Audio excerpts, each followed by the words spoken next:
Hey, this is The Rest. The rest of my thoughts, the rest of our church, and hopefully with a little bit of sugar and spice, some rest for your souls.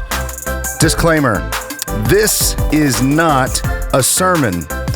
These are my thoughts and interests, and these are your thoughts and interests. The rest is a time for open and safe opinions and dialogue. Hey, everybody, thank you for checking out this episode. We are in week 4 of a series about leadership, along with the rest of everything else that I always talk about. So today I have a great lineup of an opening rant. I've got a footnote section that I'm excited to talk about. And here with me the whole time, our special guest on leadership, the one and the only Pastor Greg Ford. Joel, thanks for having me, dude. From right down the street, the Hamilton Road combo coming together right here. Yes, sir. Churches on Hamilton Road with church names that are numbers. That's it. That's like Hamilton Road doesn't stand a chance. I know, man. I mean, wait till they get this construction done. It's getting beat up. But so Greg is here. And I can't wait for you to hear from him on leadership and everything else. And he's going to be with me throughout it all. How you feeling today, man? I feel great, man. It's a beautiful day. The weather's breaking. You know, it's like it was a long winter, right? And it's like sunny out there, like 70 or something. It's crazy. Who was in charge of weather today? I don't know, man. Do you normally work on Thursday? Yeah. Yep. Is that a work day? Yep. We theme our days of the week, and it's Think a Lot Thursday. Think a Lot Thursday? Yep. What do you, I want to hear the themes. Meeting Monday. Yep, so we set the tone for the week so it's meetings all day. Tackle Tuesday. Okay. Oh my gosh. Yeah, it's get after it. Okay. You know, so a lot of people work off site, but it's basically you set your week Monday, grind it out, wrap it up Wednesday. So everything for Sunday has to be done by Wednesday. Think a Lot Thursday, which is built into think ahead. All right. Plan ahead, dream ahead. That's good. Free Friday. Yeah. Semi-slow Saturday. So we have Saturday night service. Yeah. And then Slam It Sunday. Slam it. Dude. If you guys don't know, Greg, I think you became somewhat of a YouTube sensation for slamming people in a baptismal. We're going to have to hear about that. Yeah. Because if someone doesn't know the context, that could sound very sacrilegious. Yes. But it was anything but that. There are a few naysayers. There's a few naysayers. But that's whenever you do something right that matters, people are going to have something to say about it. So anyway, I can't wait to hear more from Greg, and Greg's going to be with me as we kind of go through all this. So I'm going to kick this off with my opening rant.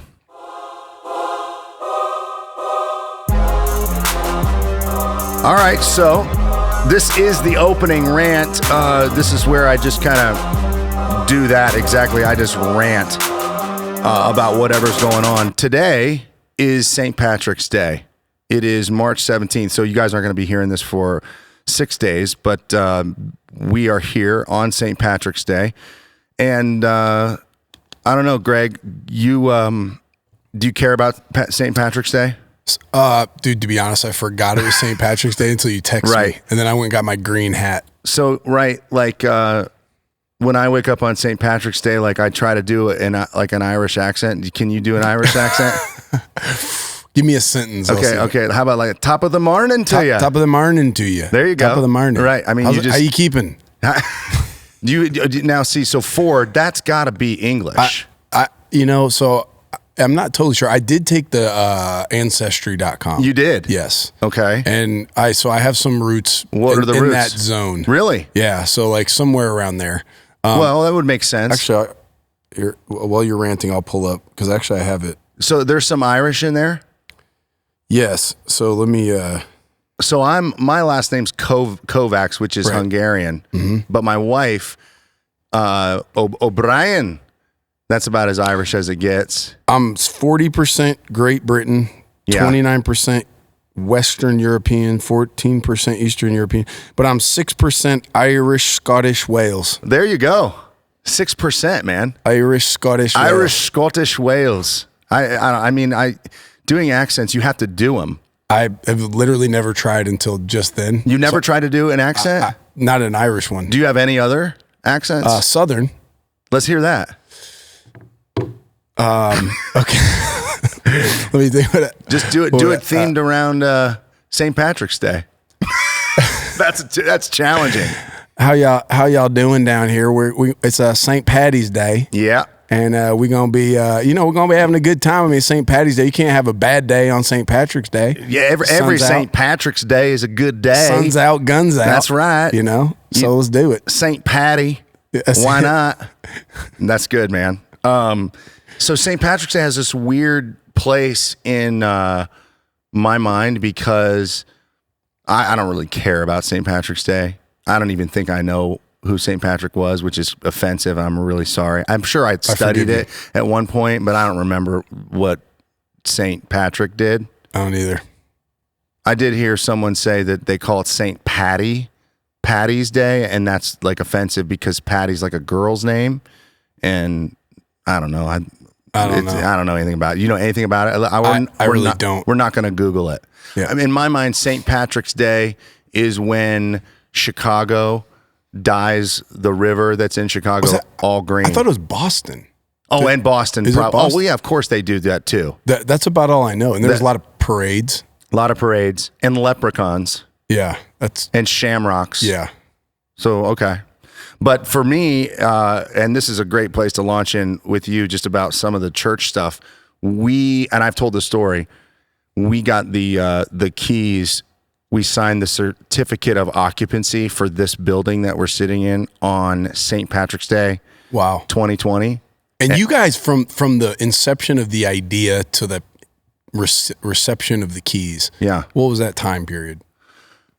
So we started with the generosity initiative in 2000. The official bringing it to the church was 2015, but we had done a couple months of planning with a consultant on the whole project until we put it in front of the church. So five solid years. Solid years, which was long. That's a lot of time. It was long. Planning. Wow. Yeah. So you're planning. You do a 2-year generosity initiative, and everybody does their thing and gives and lays it out, and then you got to go and do it again. Got to say we got to keep doing. Because you're teaching people to tithe, and then you have to make sure you taught them to tithe, which means don't stop. But a lot of the big significant gifts that people start off with, a capital campaign, that kind of goes away after the first big push, unless you have new people, and then it's just fatigue. It's hope deferred makes the heart sick. Yeah. So so that's what it was like already, which is what you're getting at. Your heart's sick because you're geez, this is taking forever. Yeah. We'll now add basically, not to be unfair, but it's at least another 12 months because we did, March 17th, get the keys, get the occupancy, and then that day, the world shut down or whatever. Yeah. So we had planned on being back in church the following week. And we were I think Easter was April 12th. And we were we'll be in by Easter. Nothing. So the first time we did Easter was just me in this room alone with the worship team or whatever and streaming and all that. And then we did start to have some people in a limited capacity in the building in June and July. But Yeah. I mean, it was... You and I were on the phone about every 3 or 4 weeks going, what? Let's just pray and plan and hope. What was that like for you? What was happening in your world? Because you guys have done projects at your church, and then just what was going on in the life of your church when the world shut down? Yeah, so it's funny. I remember I flew in from an event, and one of our pastors picked me up, and he was like, "Hey, what do you think about the coronavirus?" I was like in March? Yeah, it was first week in March. Yeah, and I was like, swine flu? I don't know, H1N1? Yeah. I mean, what do you think about it? And he's like, oh, you think we're gonna have to shut down? And I laughed out loud. I was like, shut down? I was like, dude, we don't shut down for anything. We don't shut down. It's got to be the gates of hell will not prevail. Right. It's got to be a level 3 snow emergency. It's illegal. You'll get arrested. You get arrested. Yeah, and then people are coming on snowmobiles if they really love Jesus. Yeah, I'm preaching with the flu, right. Air Jordan, puking in between services, go back up and do your thing. So I'm just that had no weight with me. I was like, what are you talking about? He's like, I'm telling you, I think it's different. And then, of course, a short time later, the NBA shuts down, everything shuts down. And of course, we didn't know what was going on. Like, it would have been irresponsible to just, say, whatever, we're going to do this. Like, so we stepped back and obviously pumped the brakes. And all that. Right. We had actually just gone through a season of pretty intense growth as a church in terms of numeric. Like we grew like 700 people in 6 months. Wow. Which was disorienting. Yeah. And it was super exciting on the weekends, but internally we had so much stress. Like our teams were kind of at each other. It was one of those things I wasn't quite sure how to lead through it because I'm like, man, I think we ought to be counting our blessings because we're living something really cool, but it was creating like a weight that we didn't quite have the infrastructure for. So in the middle of that, I wasn't sure what to do. Then the coronavirus hits and shuts everything down, which in a weird way sort of helped a little bit. It helped. Like it was like, I know what you mean. Yeah. The immediacy, the like surge capacity, everybody kind of got hyper focused and like quit being petty and whatever. And we just, everybody started fighting in the right direction. And, but yeah, that's kind of where we were at the time. It was a trip. Yeah, I mean, I don't want to spend a lot of time talking about it. I mean, this is the last thing people want to talk about on like a 70-degree day. Yeah. 2 years later, when it's finally, not completely gone, but like the impact and all that stuff is virtually gone in terms of church and whatever. It's funny. I mean, I talk to a lot of guys like at the gym or whatever who are in corporate world, Chase Bank, still, 1-2 days a week. Virtual. Yeah. I mean, a lot of that stuff just got changed forever. And some of that might be good, but some of that they're, missing that corporate and thing. But anyway, no one wants to really talk about it, but it really was one of those things that I shared on, I think it was episode 1 of the podcast. Like, I didn't know what to do. Like, I was overwhelmed just to try to keep it together because of the building, there's like financial burden, there's like growth burden, there's like keeping things intact. And I was like stunned. So I just did my best to like hold down the fort. But I mentioned I stopped our podcast. I'd done this before and then I stopped because I was like, it wasn't a time for me of like hot takes and like, like being certain, like the only certainty I could give in that uncertain time was like, here's what we're going to do. We have this amount of people who come to church. There's tickets. That's what we're doing. It's like, I don't know, and I'm glad I didn't like air a bunch of, ideas. Right.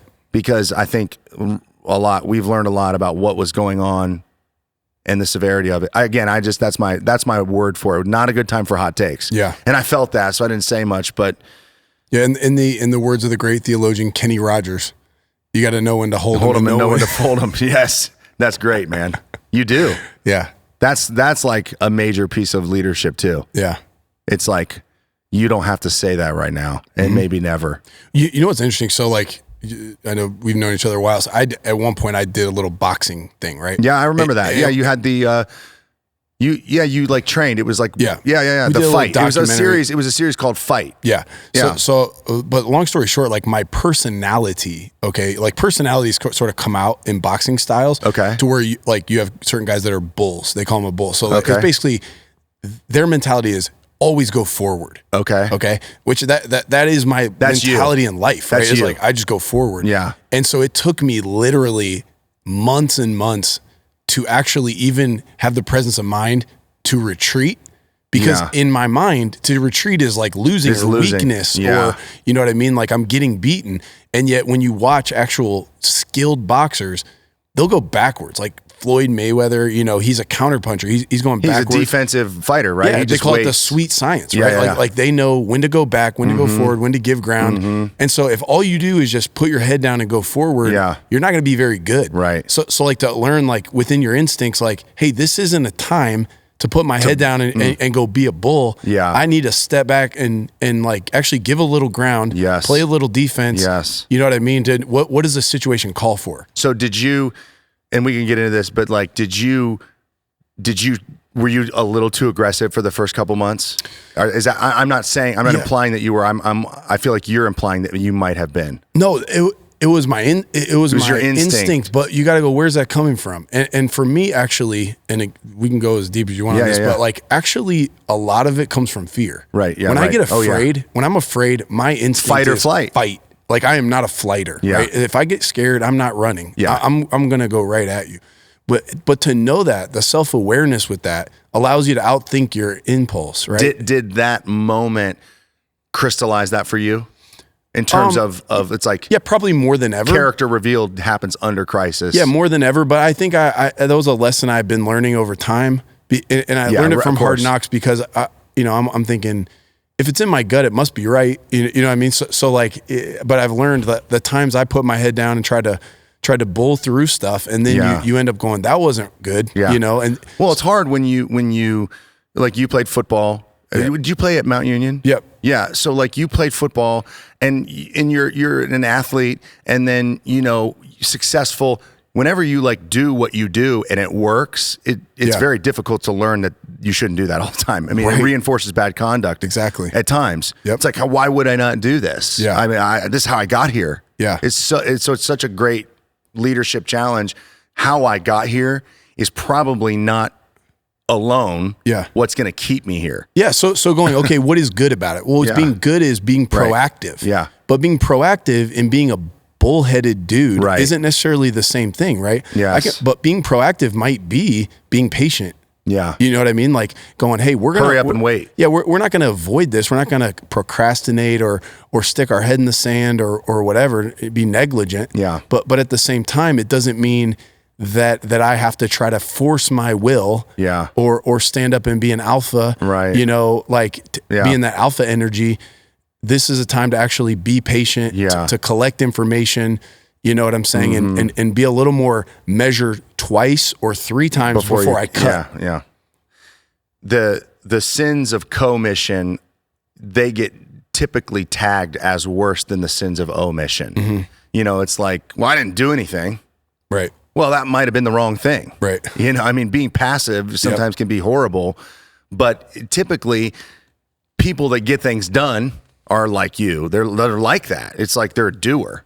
I'm going to do it. I'm going to push. I'm going to fight. But then it's like, oh, you shouldn't have done that. I've been because I'm similar in some ways, but I could get to the point where it's like, well, you didn't even do anything. Yeah. And everyone thinks I'm bad because I didn't do something, because I did something. You didn't even do anything. That's just as bad. You just nothing. It's a void. Yeah. And there's work to be done. But anyway, I was reading this article the other day. It was talking about earning, like basically wage earners. And it was talking about factors that contribute to the highest wage earners.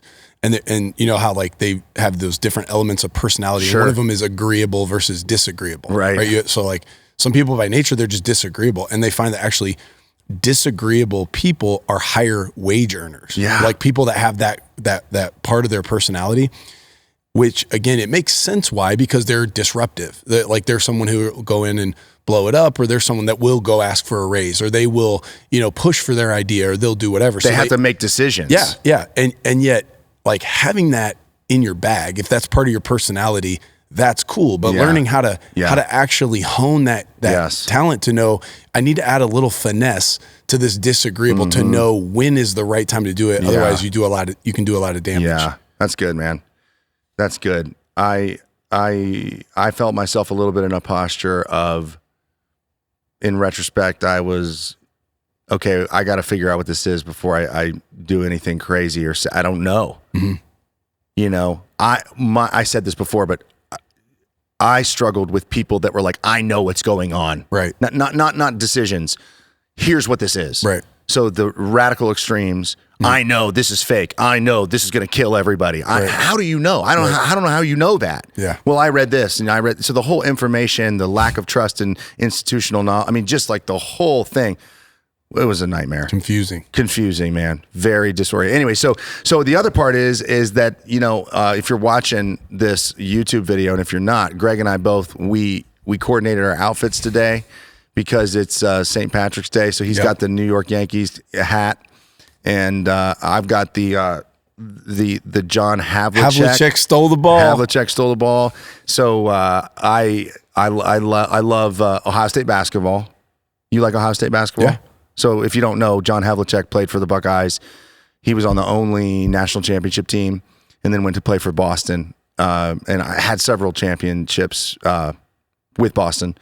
And I just love his last name. And then, like, you know, he's one of the greatest. I think he's like a top 50 NBA player. Would that be a Hungarian last name? Havlicek. I don't know. Czechoslovakia? Something like that. Havlicek sounds like it. Well, you'd think. You would think so. I don't know. But so March Madness, so it's starting today. So what are you, so the Buckeye basketball team, are you a fan? Do you watch them? So I'm a Buckeye fan, period. Yep. I haven't like followed it closely, just a little bit. Yeah. You know, I would say, dude, my last March Madness major investment would have been like Greg Oden. Jeez. You know, he coaches for them. I saw something about that. Yeah, he's one of their coaches now. Yeah. He's one of those guys that, what a heartbreak. Yeah. I mean, he was like first round draft pick. He might have been number 1 that year. Yeah. One and done at Ohio State. Oh, yeah, he's picked over Kevin Durant. Yes. Dude. He was picked over Kevin Durant. That's right. Yeah.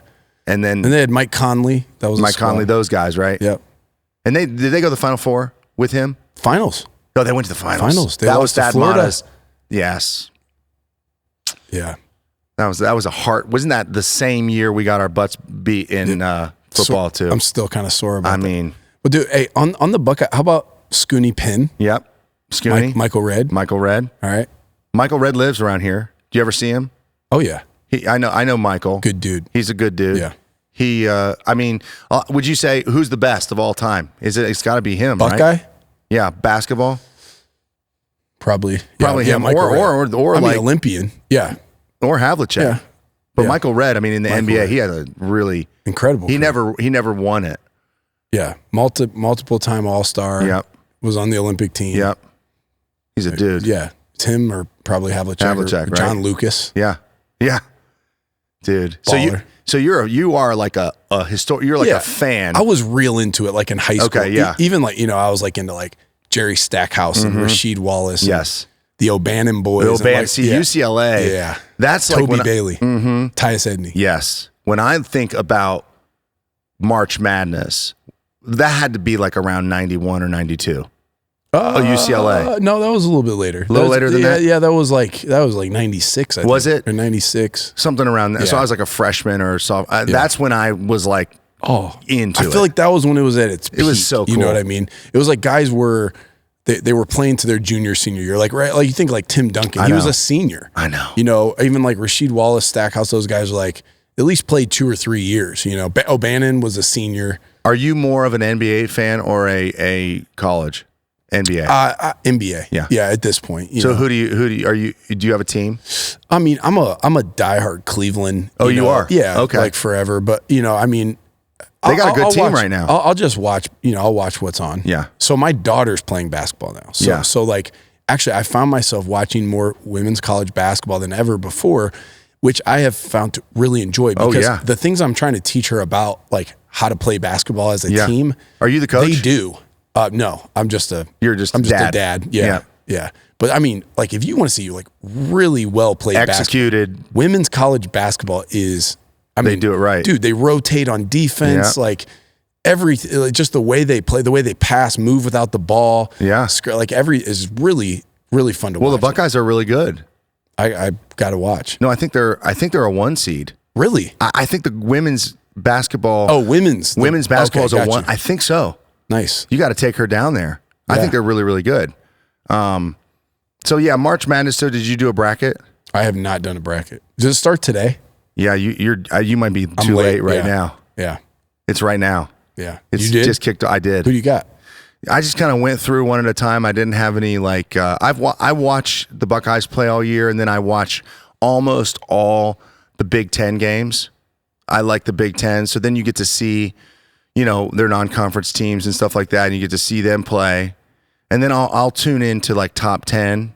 Like so, if like USC is playing or UCLA is playing or these teams like Baylor, whatever. What's the biggest upset you got in your bracket?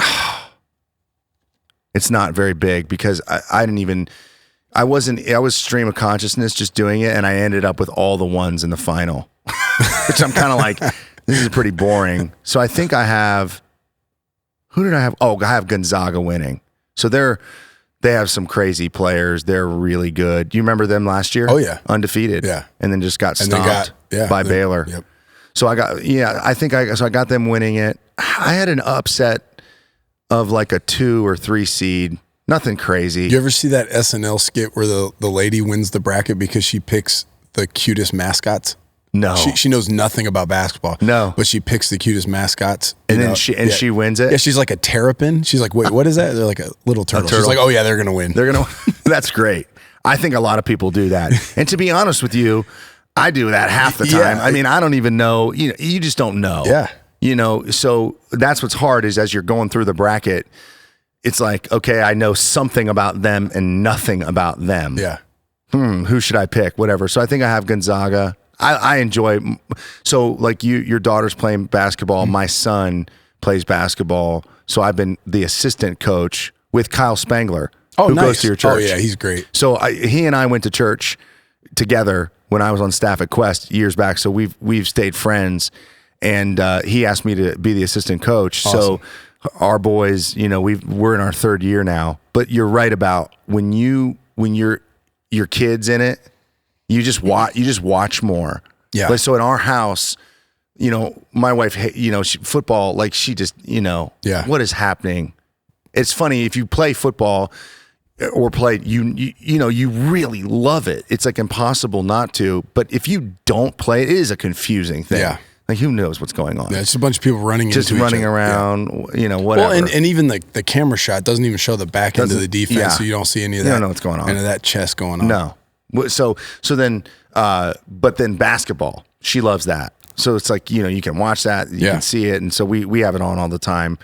So we went to the Ohio State Duke game this year. Nice. That was a present for some friends of That's mine, cool. guys that work here with me. They won. Ohio State won that game. Yeah. It was crazy. Yeah. It was fun. So I get it. I like March Madness. I have some fun with it. Have you, switch gears. Are you a movie guy? A little bit. I mean, like older movies. Older movies? Yeah, I mean. Do you watch movies now? Yeah. Do you watch like Best Picture stuff, or do you just kind of? Is it just like a leisurely thing for you? Yes, my wife will pick something, I'll watch it. What do you got in mind? Have you seen the Batman? No. The new Batman. I'm not a big like Marvel. Not really, superheroes. No. Dude, I feel like you would be like superhero guy. I've seen some of them. It's just You just don't get into it. I don't for whatever reason. I don't know why. Listen, I understand. Like, do you like video games? No. See, I'm that way about video games. I never play video games. I was like, can we just go do something else? I haven't played video games since my freshman year of college. And you played Mario Kart then, right? Or Zelda? I played Dreamcast. Was it Sony or Sega Dreamcast? Okay, is that the unit? Because I don't even know. Yeah, it was the unit. The it's like extinct now, right? Yeah, it was an endangered species for a while, and now it's extinct. Now it's gone. But like it was the first time you could do a franchise. And so it was like you could draft people and whatever. Before it was just Tecmo Bowl and whatever. Right? Okay, so it's Sega football. Genesis. Okay, yeah. So I do that, and I ended up like for about 2 days, like I think I'm like a GM, and I didn't study, and I missed class, and I was like, you know what, I'm not doing this anymore. And I literally have not played a video game since that. So I'm not. I mean, I don't judge those who do. I'm sure it's fun. You don't judge. I'm sure it's fun to be a Navy SEAL for a day or whatever, but I don't play. No, I to be honest with you, I kind of do judge people that do. Well, I feel like I have this. My kids play, so it's like, my kids play Fortnite. Yeah, and you're talking about an adult, like an adult. Well, man. I have, like it, but there's like so many people now that it's like normalized with. It's like it's just what they do. Yeah. I have a problem with living in my mom's basement, that kind of thing. Yeah, but like, dude, I'm like. That's not healthy. Like, you need less time on a screen. Like, you need to go do something. Yeah. I don't know. My kids, it's like they have to be involved in something extracurricular. Like, they don't have a choice. Yeah. So that's why we allow the screen time thing. Yeah. Because it's like, okay, as long as they're not like wasting away on this. Yeah. We don't want them to have like the whole like purity culture response to video games when they grow up, and like it's like all they can do is eat video games. Mm-hmm. But like, every time I'm just like, and I kind of feel like I'm supposed to try to engage them more. Yeah. In it.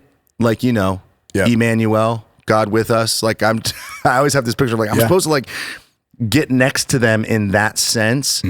because it's there, they like it. That's the one I can't. Yeah. I just don't care. I think for some, it's some kind of escape, right? Like whether it's, you get to sort of fantasize about being a football player, being a warrior, whatever it is. Right. And I probably have my own in terms of whether it's golf or whatever, but I guess I'm trying to. Is that what you do for leisure? Yeah, I've injured myself doing a few things in the last couple of years, so I've not played a lot of golf. But honestly, like I'm trying to escape less these days, right? Yeah. I'm trying to be a little more present with the family. So I did this crazy thing. We don't have to take it down this road. No, it's fine. But like, I wasn't resting well, and I was like, I got to figure out why, because I kept trying stuff, and it was like nothing was really working. And I think the issue was I have too many things to go to when I get bored. Okay. So like, I never push myself to allow myself to get bored or to stay bored for a little bit. And actually just to be okay in the mundane. Yeah. It's like, well, and I think like there's something on the other side of boredom, right? So the reason the belief it would be that if I'm bored, I'm going to stay bored forever, but that's not the case. Like your imagination will come back, or you'll start to actually, kind of go back to let something fill the void. Yeah. So like, but because I would start to get bored and then I would fill that with something. And so I just decided, I don't know why, I just decided, you know what, I'm going to allow myself to be bored. So my wife actually was out of town with the kids. I was by myself and I stared out this window for like hours. And it was crazy. I know, like I was like stared out a window. Dude, I was like having withdrawals. Like my body was like feeding back. Like I kept like instinctively reaching for my phone. Oh yeah, like whatever. But I kind of fought it out, and I started to feel myself actually start to relax a little bit over time. And I didn't just do that the entire day. I actually went and I did some reading and I did some other things. Yeah. But it was like it was interesting. I'm like, I think the thing that's prohibiting me from doing this is that I keep escaping. When I get bored, I go find something to fill it with. Yeah. So I'm not a rest expert. Yeah. But at the same time, like I guess I'm trying to escape less these days. Yeah. Do you know John Mark Comer? Yeah. Have you read The Ruthless Elimination of Hurry? I've not, but I've heard really awesome things. You need to read that book. I've heard that. He's brilliant. Yeah. Yeah. And it'll just reinforce like kind of all the stuff that you're talking about and why. Like what's happening with these freaking devices and how important it is to get away from them. I listened to the podcast and we read it and we had some people speak. Carmen actually spoke about that book in a message here, and it's convicting, man. It's hard for me to just like when you talk about looking out a window. Like that makes me anxious. It made me very anxious the whole time. Yeah. For a while. I shouldn't say the whole time. For a while, Yeah. And again, it wasn't like, I just rewired my entire brain in a few hours. No, yeah. But it was like something that it was telling. Is it a pattern that do you try to do that now regularly? Yeah. Like you stare out a window for a couple hours? I mean, I'm serious though. No. Yeah. Kind of. Yeah. So like my living room, I got a really nice window. Yeah. So like, and it got a really cool view of some things. Yeah. So like I do that quite a bit. Yeah. And even like just certain parts of my house. Yeah. That or now again going outside. Right. That's probably part of the reason for me summer or nice weathers. I mean, obviously sun is great and all of that, but being able to go outside. Yep. You know what I mean, and step away from some of those things. You get filled up that way. I feel rested. I feel more rested. Yeah. I don't know, like filled up in terms of like energized as much as I feel. It actually helps you to rest. Do you have any of the Apple Watch or the Whoop band or any of that stuff so you can kind of regulate? Mm-mm. I bet it does actually help you rest. I bet you like your recovery and everything because you work out, man. I know, man, you work out. So do you, man. I mean, dude, you look like you've been eating cinder blocks. I know. Hey, man, they're good. You've been killing it. Dude, to be honest with you, you're looking swollen up. Listen, man, I'm slightly concerned about it. Like I work out and 4 times a week. I added lifting because CrossFit is more like it's not like actually just like pumping iron. So I started lifting and I changed my diet. I added more planned meals. So I'm not crazy. I have like a planned breakfast. I added like a planned lunch so that I get enough food. I started this like 3 weeks ago, and I've gained 15 pounds. Wow. So like, You look good, dude. You look like you could fill the A gap. Listen, C gap. One big collision. I'm outside linebacker. No, but like, dude, I mean, I got on the scale and I weigh 230. I've never been over 220. You got that linebacker look hey, man, right now. Fine. Is that what you're going for? No, I'm trying to lean out. Which I think I'm leaning out. What would you want to weigh? I mean, I'm healthy. I don't know. I don't think weigh is the thing. I mean, I don't want to get into all that. It's like inches and health and, you know, how you feel and listen to your body. And that's kind of what my wife leads me through. It's like the scale's not what it's about. Right. Like, anyway, but you'd rather be leaner than bulkier. Yeah. I didn't necessarily want to, like, you know, I didn't know it would go. It's been effective in the sense that, like, I weigh a lot more quicker. I don't know, whatever. Dude, you look right now. You look like you could go to the Arnold and handle your business. Yeah, well, if I need to, man. Except injuries are my plague. Me too. What's yours, dude? I've had 3 visits to orthopedic 1. Okay, I ruptured my Achilles tendon racing a staff member through the church parking lot. True story. Last year. And then wait. Now that one, that's like what people say. That's actually what happened. But that's the one they say is the most painful. Horrible. It just snaps, right? Like the whole thing severs. I felt like a gorilla stepped on the back of my foot. So we were racing through the parking lot, and I'm running, and I'm in full sprint. I'm on my toes. I'm like going. I think I'm gonna like close the gap and be a hero. And as I'm running, I think I'm warmed up. I think I'm doing good. And I just feel like a collision, like a pop in the back of my leg. And so I go down. I'm rolling through the blacktop. And I turn around, literally think someone has stepped on me. No one's there. And then I have this flash through my mind because I've heard Kevin Durant, Kobe Bryant, these guys who had this, that's exactly what they say. They thought they literally turn around and look and no one's there. Because they thought someone kicked them or threw something at them. Exactly, dude. And that's what happened. So I literally, it was my right leg, my right Achilles tendon. So I had to drive left-footed to the ER. I went straight to the ER. You knew. Oh yeah. They do what's called the Thompson test. You lay on your stomach and they basically squeeze your calf. And if your foot doesn't move, they're like, you're ruptured, dude. You're dead. So I did that. And 2 days later, I was in surgery. Yeah, it was rough. What was the recovery like for that? So it's like a 9 month to a year before you're like feeling really normal. So I'm almost at a year. Wow. But they've started doing weight bearing earlier. So you have less atrophy in your calf, so you get it going a little bit more. So I was in a walking boot in a few weeks, and but that's where you see people like on those knee scooters forever. Right? Yeah. Well, you'd end up with really bad atrophy, and then it just slowed everything down. So they sped up a little bit. Big shout out to Ortho 1, by the way, because they've done not only my Achilles but both biceps. So you did both distal biceps. Yeah. What does that mean? Bicep is 2, so the distal is the outside, right? Bi 2. This. I did on both of them. Yeah. And what is Same that? Doctor. It snapped?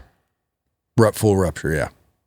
Detached. What does that mean? Does that mean that the ligament that's connected to the bone just comes off of the bone? And it retracts up. Twice. I think I've seen videos of dudes like pumping and then it just like... Yeah, like, that one was, one of them, I was trying to flip a giant wooden spool at my niece's graduation party. I swear, my sister bought this thing. It was like, was it like a competition? Were you like, it was just like, I was looking at it all party and I'm thinking, I wonder if I can flip that. Like, how heavy is that? So I waited till the party thinned out a little bit and I asked my sister's permission. Hey, what's up? Can I try to flip it? She's like, hey dude, whatever. Like, have fun. So I go over there and my whole thought is like, don't hurt your back. So I got heels in the ground, like whatever. I thought I was a great position. But as I came up, I just completely popped my bicep. And what's so dumb is I kept going. Like I kept trying to flip it. It's all on video, by the way. And I think I saw it. Was that on did you post that? My wife's cheering for me, my daughter. So I'm like, I gotta get it. But I couldn't get it. Wow. So I put it down and it was actually the same guy who fixed the one, fixed the other. Wow, okay. Yeah. Jeez. Well, we can just like randomly move through all this stuff. And let me take us to our next segment where I'm going to do what's called footnotes, and this is where, as you know, as a pastor, footnotes is this idea that there's all these other sources and pieces and parts of a message that don't make it to the message, but they really support what you've done, or it's the art of the messaging, right? Is what you don't say. I mean, there's so much to say. And maybe that's not how you experience it, but that's kind of for me. It's like, how do I just try to get this distilled down as much as possible? And so this is footnotes, and we'll dive into what I've been talking about on Sunday.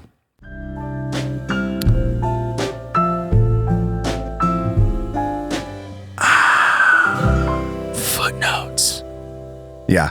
So, Greg, I'm doing a series right now at our church on generosity, and it's called Leaving Scarcity. So I put together this concept of scarcity being like an actual city, like a place that you live. And the idea is that scarcity was kind of the result of the fall in the garden. That is kind of the response and the manifestation of lies. So you have this abundant, beautiful garden, watered paradise that has everything you could need and more. And the liar comes along and says, actually, you don't have enough, and you should take matters into your own hands and do this for yourself, and don't listen to him. You should eat this. He doesn't want you to eat this. So the whole idea was like, they thought that God was holding back from them, and there wasn't enough, right? It's like, there's not enough because you need to have this. He's holding back from you. And so it's, so eat it. And so when everything was plentiful, humans decided that it wasn't enough. Well, that's believing a lie. That's like your focus, your eye being on the lie as opposed to what the reality is. And so the reality is that there was enough then.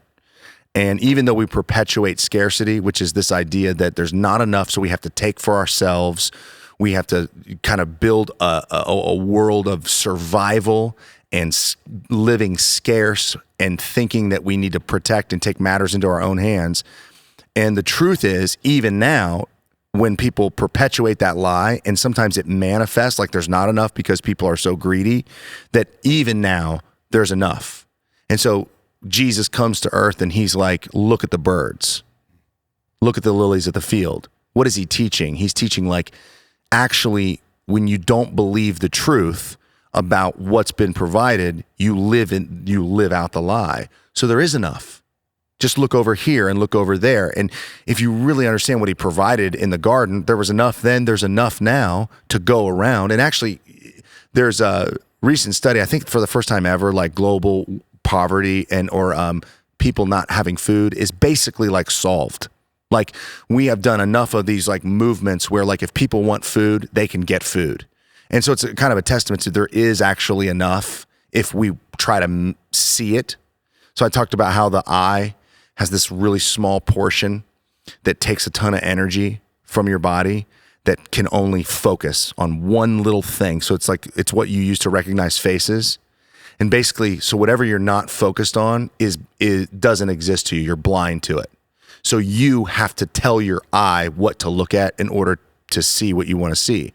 So the only reason that we don't think there's enough is we don't look at it. So Jesus comes along, look at the birds. Look at them. Take a look at these guys. They have everything they need. Of course, I've given them everything they need. You don't think that there's enough here for you? And so the idea was leave scarcity and then move to generosity, a city of generosity, where you get back to the original design of God's creation, where you are created in this temple. You're an image of God. You're bearing his image. And that just doesn't mean you look like him. That means that you've been given vocation to go and be like him in the world, to take all that God created and share it and create more and make beautiful and good things out of God's beautiful creation. So that's what we're called to do. Rule over the fish, rule over the land, have dominion, subdue all this. See what I did? I took the chaotic waters and made order out of it. You take this and make more order out of it. So basically, to move into generosity means to actually start to live generously again, to believe that like we're supposed to be expressions and conduits of the goodness that God has. So not just money, time, space, focus, attention, that we're supposed to basically be this community of benevolent, generous love. That's just like the marking. And so I went into how Jesus refocused us back on what it means to be generous and gave us a model for how it's supposed to work. And so this last week I tracked through how when Adam and Eve sinned, the first solution to the problem, they introduced evil and suffering into the world. So the first solution that God gives is the skins of an animal. So basically the messaging is sacrifice is what it takes to mitigate pain and suffering. So I taught that this weekend. So something has to die. So the relationship between God and man is severed. There's suffering. You're covered with leaves. That's not good enough. Something has to die in order for our relationship to be okay. So what I kind of taught is that from that pattern of sacrifice that the humans learned, sacrifice is actually kind of the way the world works. It's kind of the way it works. So even the curse in the garden, you have to work now and it's going to be difficult. Work every single day is sacrifice. It's delayed gratification. I'm putting in my time today so that I can get what I'm supposed to get tomorrow. I have a bigger goal. So in order for me to make my life work, I got to work. I got to spend my time, which is sacrifice. So basically I taught that God was for us to be okay, something has to die. And then people learned for the world to work, we have to sacrifice. We have to spend time. We have to pick what we want to go towards. And we're going to have to give something up in order to get it. And so then Jesus comes and he does the epitome of sacrifice. He does the ultimate suffering, which mitigates our suffering. So his sacrifice is what deals with ultimate pain in the future and what starts us to be able to, he's so this is how you should live. So then I kind of brought it all together okay, so sacrificial living. It's is it supposed to be painful? Do I have to move to Africa? Do I have to give all my money away? But the picture that Jesus gives to his disciples is not this radical give all. It's actually think about sacrifice as how you live and engage with one another. When he says, if you want to follow me, you have to deny yourself and take up your cross daily and follow me. So this is just the recap. The idea is you can't take up your cross daily, literally. If you take it up once, you're dead. Mm-hmm. So he's not saying you need to go to the cross, pick a day and do it. He's saying you need to, what I'm about to do, which mitigates suffering, which is me giving you something so that your future improves, me sacrificing so your future improves. You need to do a miniature version of sacrifice in your life and do it with people. And so I this is overly simplified, but my message was the way we do this is share. Sacrifice is sharing. So it's if I share with you my time, my energy, my focus, and I do it in the name of I want to be a representative of God from the garden, that I'm taking the bounty and giving, then this is what it means. So the cardinal virtue of the citizens of generosity is sharing. And then so this is what it's if you really think about that, you're that's actually true. Someone who is marked by benevolent contribution all the time, if people have someone move into their house, you're that person is generous. If somebody shares, you meet someone that's wealthy or has esteem or they're famous and they give you their attention, you're that is generous. He's sharing with me his time, his energy. If someone gives money, you're that's generous. So that's kind of where I went with this whole idea. And I don't know, what are your thoughts on generosity and that whole world? I tried to kind of bring us to 30,000 feet. This is humans were made to be like God and generous. Well, first of all, really well said. That's personally, being ministered to, that was really good. Yeah. Really the good concept. Yeah. I got two thoughts right off the head. So the first one reminds me of a story. My daughter, when she was younger, one time in one of our services, helped and served in receiving the offering. And it was very few people in the service, very few people gave. And so we got in the car afterwards and she's like, Dad, good news and bad news. I was like, what? She's like, well, the bad news is I was passing the buckets and like almost no one gave. And I was like, honey, it's okay. You know, some people give online, you know, some people give, they don't give every week. And she was like, well, Dad, don't worry. She's like, I gave all my money. So she had her little purse and she had a bunch of money. She just dumped her purse out and gave all of her money, right? And of course that moved my heart as her dad, but it made me like think about it. And I was like, why would she do that? And probably the biggest reason was that she knew that being giving all of her money, she was still going to eat. She was still going to have a roof over her head. She was still going to get provided for because she knew essentially what she had in her hand or in her purse wasn't all that there was, that her dad had her back. Like I was going to take care of her, right? That's great. So in a sense, like with what you say, like look at these birds, they're not stressed out. Yeah. The second piece though too is I think it's like in our best interest to have an honest self-assessment to look and go, do I have healthy appetites? Yeah. As I'm thinking about God's provision or maybe my fear around, am I going to have enough? My first question might be, is my current view of what I think I need the right one? So even like to run a thread back to our previous part of our conversation, we were talking about diet, right? You're like, okay, I eat this much, I do this and do this. You know, what we know about diet is if I eat a lot of food that's not nutrient dense, it just makes me want more of it. Yeah. Right. You eat, again, food that may taste good, but candy. It's not good for you. There's not a lot of nutrients in it. So you do it and you just keep consuming calories, which we all know what that does physically to your appetites. It blows them out. Yeah. You're hungry all the time. You're not, you're just getting unhealthy. Yeah. And so I think, okay, if that's in terms of the way what my appetites are, I might be in this place where it's like, I have this insatiable appetite that is off. And then I'm like, is God going to fulfill that? Well, God might not fulfill that. Right. Yeah. That's not even healthy for you. Sure. So then when I get to the place where I have such confidence that like I can empty my purse, so to speak, like I can give what is mine to do. Yeah. Again, like you said, it's not this legalistic, like you gotta whatever, right? Even Jesus talking to the rich young ruler, he's like, hey, sell all your stuff. Right. He wasn't, it wasn't about that. It was about him essentially sussing to the surface, like, dude, this is like, this is your God. Yeah. This is how the nutrients you aren't eating. See what I'm saying? Sure. Yeah. So like, anyway, when you have that, and then the second to go, what do I really need? Maybe I think I need a bunch of stuff I don't actually need. Yeah. You know, maybe like I should look again at the birds to go, they eat well, they're well clothed, you know, but they're not looking around going, dang, you know, I just need to be a bigger eagle or I need to be something else. Like they're comfortable with who God has made them and they have proper appetites. They have proper appetites. And then from there you're like, well, now I actually want to give things away or I want to share, like you said, with other people because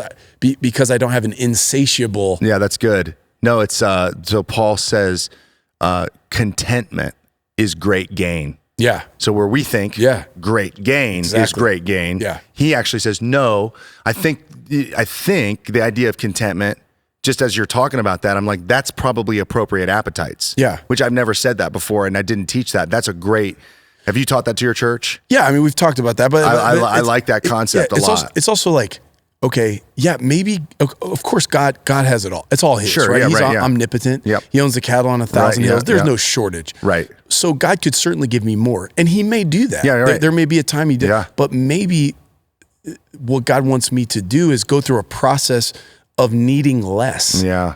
Maybe I need too much right now. And things I think I need, I really don't. I just think I need them. Yeah. So now what I'm doing is I'm going, okay, God, are you going to give... Self-assessment. Like wait a minute. What about me is off? I think it was Dave Ramsey actually, who he said one time, like when he went through a process of becoming debt-free and whatever, he was like, I got to a place where I could afford anything at the mall and suddenly I didn't want any of it. Yeah. Because he's content. Yeah, he's like, all of a sudden, he's like, I didn't need all the things I used to think I needed. Yeah. So there was like a reorientation of his appetite. Yeah. And isn't that as a dad, okay, when you think about, being a dad, like you're trying to help shape your kids' appetites. You're going, hey, this is really healthy, And you need to eat. You need to eat this. Or you should, not too much of that. Right. Right? Too much screen time. Like, dude, if you're always wanting that, that's not healthy. A little bit, whatever, but that's not nutrient dense. And of course, I think it's bad to swing the pendulum to where you can't even enjoy a cool blessing. Right? Absolutely. God gives you something awesome. You get to take a great trip, or you get to have a nice house, or there's something good, right? Yeah. To where you can't even enjoy it because you're like, oh, now I'm. It's like that. I don't want to be negative, but like that. I have a love-hate relationship with that scene from Schindler's List, where at the end, he's like taking off his watch. He's like, hey, I could get one more person with this. Hey, I could get one more with that. Yeah. And in a sense, like, I appreciate, the fact that he understands sacrifice, but also it's like, man, that can be a never-ending like albatross around your neck that you're like, I can't even enjoy some of the cool opportunities that God's given. Like, imagine you give your son a great gift, or your daughter, and they're like, I can't receive this, Dad.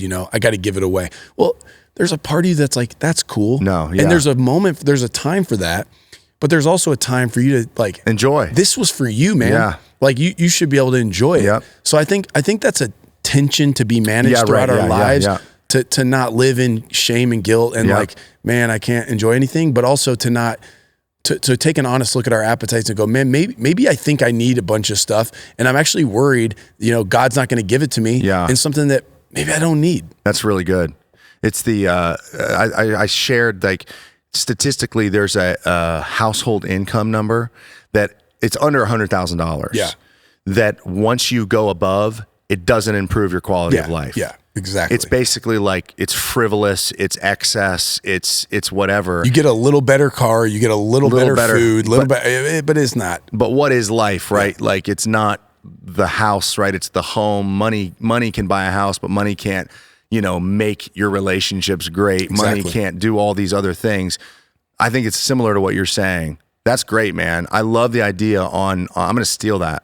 Steal it when we talk about generosity. Well, I like the idea of, I've heard messages about understanding your appetites and knowing when they go too far. And, we talk about that typically in like sex and money, but generally speaking, just across the board, are you kind of at a healthy level to where you're going, I don't need this. And if I feel like I need more than what I actually need, what's going on? Yeah. Is it become like a God in my life? I talked about greed, is the love of money. Yeah. Right. As opposed to love of people, love of God, love of, making the world beautiful. Like, that's what we should love. You love money, and now you've fallen in love with a false God, and it's going to be a good tool, but a terrible God. That's kind of the direction that I took it. Yeah. This contentment thing is brilliant, though. I've got a friend actually who I quit complimenting his stuff because every time I compliment something, he tried to give it to me.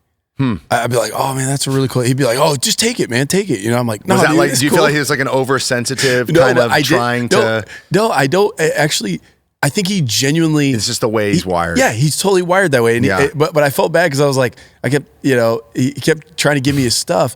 But like, dude, you should pick some choice things that you're like, dude, I really like those rims. Dude, the reality with him though is he's not attached to any of it. Yeah, you know what I mean. Like cool. Tim is like, he doesn't need any of it. So he's like, oh yeah, you like it? Yeah, take it. And it wasn't like out of some weird place. Yeah, it was just out of he had a detachment to those things, which then made him extremely generous.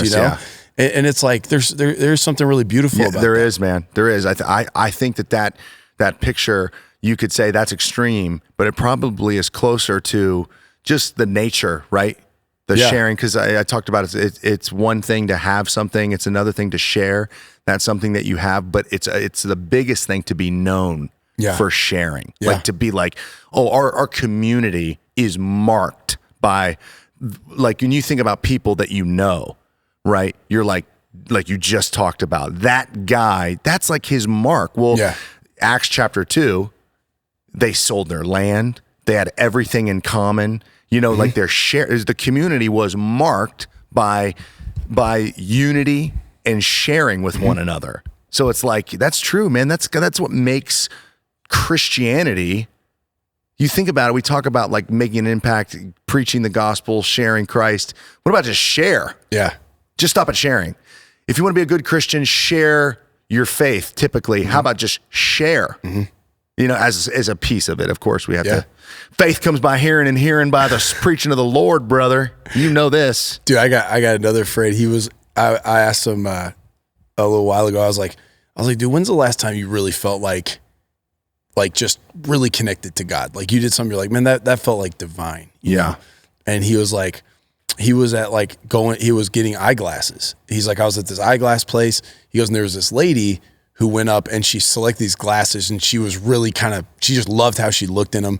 So he goes, she went up to buy these glasses and she thought they had this program where basically you could pay it over time, but you couldn't. Yeah. Like they used to do that and you couldn't do it anymore.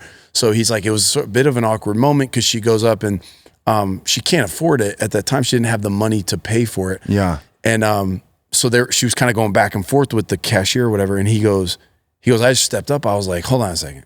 He's like, hey, I had some kind of cool things happen. I happen to have a little extra money. He's like, and I was just seeing you in those glasses. He's like, those are like you. Like, I mean, you got to take them today. Yeah. She's like, what? He's like, yeah. He's like, I've just got a little bit extra today. So he buys these glasses. He's like, dude, this lady, just like air walked out of that place. Like she was so fired up. He's like, dude, he goes, I felt like God and I were like joined at the hip, dude. He's like, it was just the coolest. Like I felt divine in the moment. Absolutely. And it wasn't in some weird benefactor type of way. It's like, he's not even gonna see her again.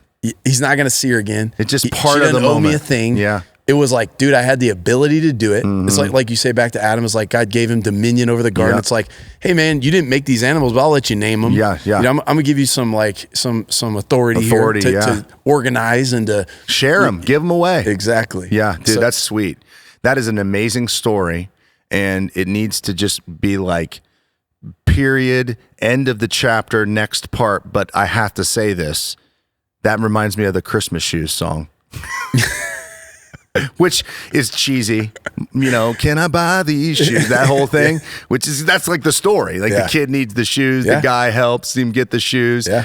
But, you know, these things become like silly because they're so profound. We almost like distance ourselves from them because they become this cheesy Christmas melody. But honestly, man, like what you're hitting on, that's it, right? Mm-hmm. Like I think that it's a cardinal piece of what it means to be a follower of Christ. Mm. And so tithing is a piece of that, right? It's a piece of, the money portion, making sure money's not your God, giving to God. Like that's a piece of it. But I want to be a part of a community that's like, oh yeah, that's like one of 10 things, just categories of we give away this and we share. We're known, man. We're like share church. Mm-hmm. And anyway, I just think like that's my heart for generosity. The city of, it's like Whoville I talked about. It's just like all these people running around just excited about giving something. Yep. It's a cool thing. Yeah. Dude, you kind of like did my footnotes for me. That was sweet. Oh, that was awesome. This is great. All right, we're going to dive into, we have Greg Ford. He's been here this whole time, and now we're going to dive into what he's here for with the aficionado. Let's do it right now.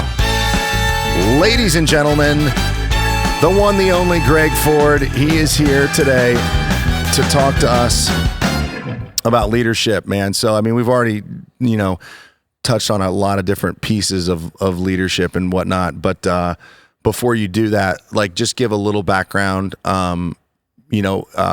husband, father, pastor, take us through then just the individual. Greg, where are you from, grew up with what, and then how you got where you are, just brief history of Greg's life, wife, kids, and then we'll kind of dive into some leadership stuff. Yeah, man. So real quick, I grew up in Akron, Ohio.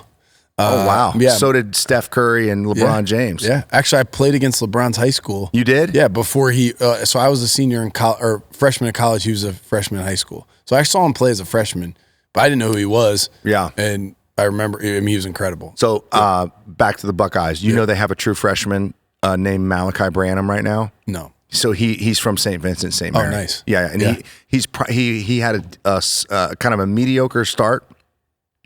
And the last part of the season, he just took off. He became freshman of the year. Nice. In the Big Ten. And so he's probably one and done. But anyway, go ahead. Yeah, so grew up in Akron. My dad was a pastor, true pastor. He actually works at our church now. He's over all pastoral care. So, I mean, he's like, he'll come singing to you in your hospital bed. He's like, just incredible. So we always had like people living in our house. We had, he was just that type of guy. Yeah. And so I, grew up there and honestly didn't see myself in ministry. I probably had a little more, boxer. Yeah. I mean, I just had probably at that time, like I wasn't thinking about deep things and I was also like a pretty ambitious dude. So I was like wanting to,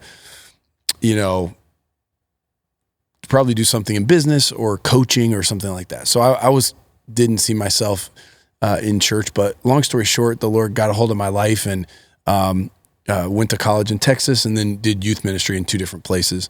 We moved here right around the time you guys started your church. In fact, when I was working the front desk at Urban Active slash LA slash Esporta slash Gold. Like, okay, I was that guy working the front desk. In fact, I would see you come in to work out and stuff.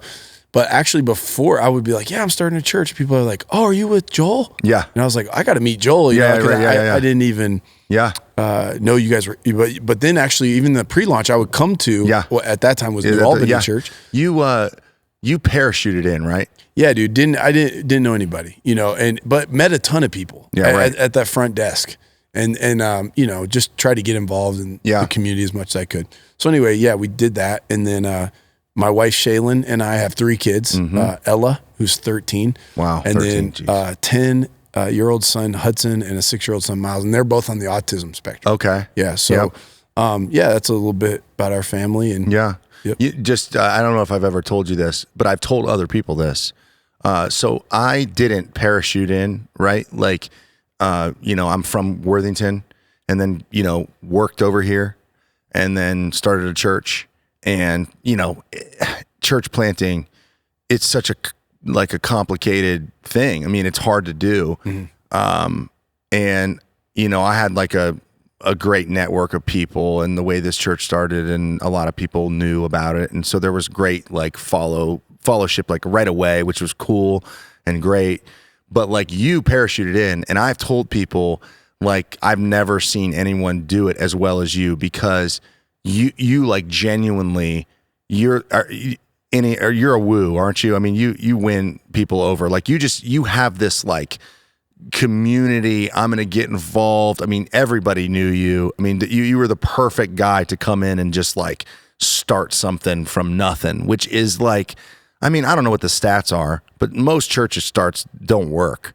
I mean, I've been around a lot of them and a lot of them don't work, but you did it the best I've ever seen. Thank you, dude. Yeah. That means a lot coming from you, especially. Man, you just, people just flock, just magnetic to Greg, just like wanting to be a part of it. And then you guys got that school over there. And so go ahead. So tell a little bit, about, just the church plant, like, that process for you a little bit more. Yeah.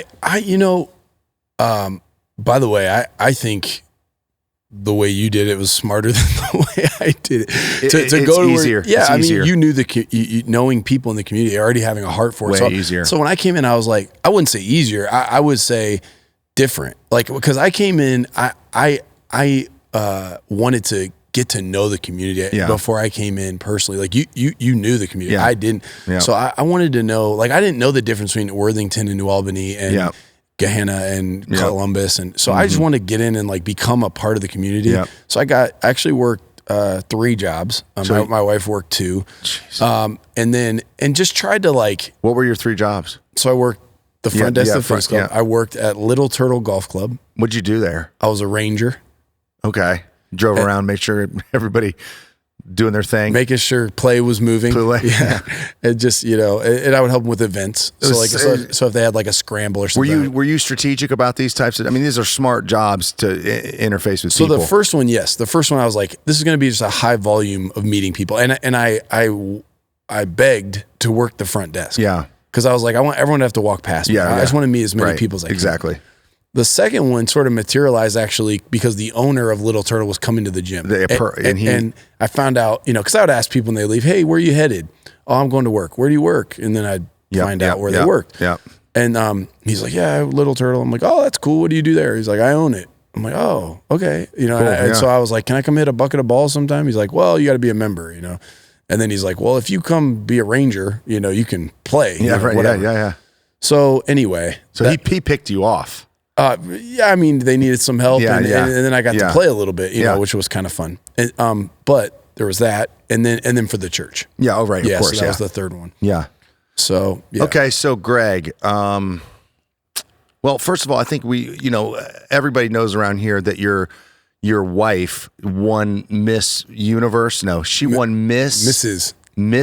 Yeah, that's right. Yeah, that's a big, that R big is difference. Very important to you. Mrs. World. Yes. So tell us about that. That's cool. Yeah. So, all right. So my wife, before we got married, when she was single, she did like pageantry and all that. So she was actually a finalist for Miss Ohio. Okay. Which is like the thing that goes on television. So someone that I grew up with, I went to church with, I married her and her husband, and then she goes to your church now. She grew up going to the school that used to be there. So they went to that church, to your church. Brittany Martindale? Yeah. Do you know who she is? Yeah. Is that the same thing that she did? Yes. Because she was, I think, Miss Ohio. Yeah. I think she was Miss Teen Ohio. Miss Teen Ohio. Okay. Yeah. All right. So they have these different categories. Yeah, it's like what? All this stuff, right?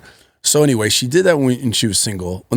And she actually, did really well. So she was like, I was like, hey, I don't want to like marry you and mess your life up. Like I'd love to marry you, but like, I don't want like when I'm 40 and balding and you're going like, why did I marry this dude? I could have been Miss America or whatever. right. So she's like, no, I just want to get married. It's fine. So we get married. And then in 2014, she's like, hey, they have the Mrs. pageantry. So it's basically the same thing, but for married women. Okay. Is that the distinction then? That's the distinction. Okay. Yeah. So the one that Steve Harvey got like the name wrong or whatever. Those are single women. Yeah. Okay. Okay. Those are not married women. Okay. And that's the Miss Universe. So there's funny. It's like I never even thought about the letters on the front of it. Like I just thought it meant girls that are in this chapter, but that is the thing. No, that's the thing. You're either married or you're not. Okay. Right? So then for married women, there's Ohio. So in 2014, she's like, hey, I want to do the Mrs. Ohio. So she does it and she wins. Yeah. Goes to Mrs. America, and in between the two, she got pregnant. So she was 18 weeks pregnant at the Mrs. America pageant. Yeah. Which affects your parts of the whole thing. Yeah. So she was like certainly like thrilled to have our son and life was great, but she was like, hey, I always kind of wonder, like my wife's the kind of person, she's competitive, but she wants to win, but she doesn't want anyone else to lose, if that makes sense. Like she's that type of like, and she's cool to lose as long as she got to do her best. So she's like, I just kind of want to go at my best, and I'm like, do it, go for it again. So anyway, this last year she decided to do it. So she kind of went all in. She like, got a dietitian, she trained her, like, and it actually did a lot of like self-work, even like, my wife and I a couple years ago, I know your wife's a counselor. Yeah. We got a counselor a couple years ago. It was a big deal that really helped us. And so she'd worked through a lot of things. She was in a really good place. Honestly, the best place I've ever seen her as a human being. So good time to move into that space. Perfect again. time. Yeah. So she goes for it, wins Ohio, then goes to America in Las Vegas. And she wins that. And this was like a month or 2 months ago. So right? America was in November. Okay. And then she qualified for Mrs. World, which is like, it's open to the whole world, but it's women from like 50 some countries. 50 countries, something like that. Okay. So the funny thing is the runner up there was actually, you remember the band Creed? Of course. So the lead singer. Is that Look at This Photograph? Look at this photo. No, that's. Who's that? No, that's Nickelback. Nickelback. Oh, sorry. No, Creed is, Can you take me higher? Can you take me higher? Yeah. Okay, yeah. Okay. So the lead singer, his wife, was the runner-up. He was a row in front of me. Oh my gosh. Yeah, Scott Stapp. Okay, yeah, I know, yeah. Okay, so anyway. No, wait, are they like a Christian band? Or no, they weren't a Christian band. Google them. Creed, I don't remember. Google it. Okay, so anyway, so she goes to World, and dude, I mean, how do you pick, right? You're at this thing, you've got women all from these all over great the world. people. They're awesome people. Like, you got doctors, you got, people just doing great things. Like, they're all beautiful, they're all accomplished, they're all great. Mm-hmm. And I'm far from like impartial, right? I'm like, I think she's awesome, and, right? But who knows? Sure. So my daughter and I were there, which was kind of cool. That's fun. And so anyway, she went and she won. She won, man. Yeah. So I'm like, I mean, it's funny to say, like, I was saying out of the game, like, I was so proud of her. I am proud of her. I was already proud of her. Yeah, I was right, proud of her. Right. She never did any of that. Like, right. I'm happy for her. Like I'm really happy for her that she, she's getting some cool doors open for her to be able to do some things that she really believes in. You know, and actually in between the last time she did this and now, you know, we have our boys, both of our boys were diagnosed with autism, you know, which has been part of her just like, you know what, I want to help people, you know, in different areas. So she has kind of more of some things she's really clear she wants to do and it, you know, is opening a door for us. Just what does it mean if you win that? Like I know for like some of the other ones, it's like you become like a, you know, you travel, you speak, you so philanthropy. For the miss, you're like, you work for them. So they literally relocate you. You're going to LA, you live there. It's a year of like everything they tell you where to go and what to do. For the misses, it's different because they know you're married, you have kids. So it's like a different thing. So it's basically what she wants to do. So like, but do they kind of like fund it? Do they like, they help open doors and do all? They help with those things. And then like, you can kind of choose your own adventure a little bit. So like in a few weeks, we're going to be going to South Africa. Wow. Yeah. And she's going to do some stuff there. Wow. Some different, you know, she's kind of still figuring out exactly what all she wants to do, but she got asked to go walk at New York Fashion Week. Wow. Yeah. Like that's amazing. Yeah. A lot of cool stuff. So that's fun. I mean, that's got to be a little bit like wild for you guys. I mean, you win that thing and it's like schedules and life and that's a lot. Yeah. So we, you know, fortunately we have some good help, even like with our kids, like, you know, but it is like, we really like made a decision up front. Like we're going to be really flexible and that like, if we need to decommit from something, we will. Can. Yeah. You know what I mean? Even like some of the things that she's engaged with, she's like, hey, I plan to do this. I may have to decommit, but we're kind of just taking it a season at a time. I know like you guys even here, you organize your church in seasons. So we organize our church and our family in the same way. So she's kind of making commitments that way. And that's cool. Yeah. Wow, man. Thanks for asking, man. No, that's cool. Exciting for her. That's a lot. And obviously like, I'd like to hear a little bit from you at some point on just what it's like with your boys and how that challenge, at some point, you know, maybe not today, we'll have you back again. We can talk about that. I'm sure that comes with all kinds of interesting blessings and challenges and I'm sure. Greg, let's just talk about leadership. Okay. Like how do you define leadership and how does leadership, you know, how do you lead your church and in your life? Yeah. So I think that's a great question. How do you define leadership? I think you can define it a lot of ways. I think the one for me that I go to is actually John 10. Okay. So you think about Jesus talking about the true shepherd. Okay. And when you really look at that, it's interesting because John 10:10 is the thief comes to steal, kill, and destroy, but I've come that they may have life to the full. And usually we think of the thief being the devil, right? Or Satan. Sure. And certainly he is a thief.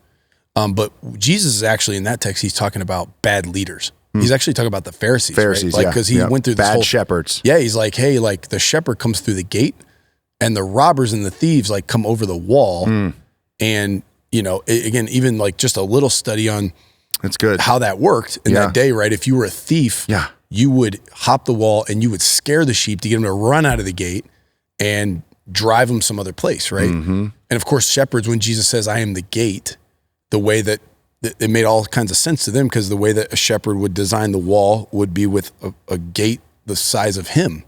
So he would lay across the gate, and if a wolf stepped on him, he's fighting the wolf and kept the sheep safe, you know?